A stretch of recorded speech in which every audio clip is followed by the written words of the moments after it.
చూడుము ప్రజలారా, మీరు చూడండి. ఇది చివరి మాట అన్నమాట. యెహోవా మరి ఆ తర్వాత మరి వాళ్ళతో మాట్లాడి ఇంకా లాస్ట్ చెప్పేస్తాడండి.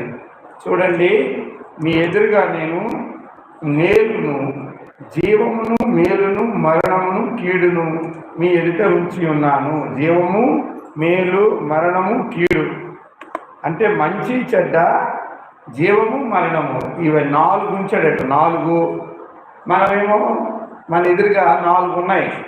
చిన్నపిల్లప్పుడు చిన్నపిల్లలకి చూడండి అదేదో చేస్తారు కదా, పేరు పెట్టినప్పుడు బాక్స్ అక్కడ ఏం చేస్తారు, ఒక పెన్ను, పుస్తకము, కేకు అవేవో పెడతారు.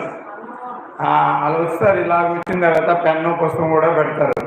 అది వాళ్ళకి ఏది అట్రాక్టివ్ అనిపిస్తే టచ్ చేసి తీసుకుంటారు చిన్నపిల్లలు.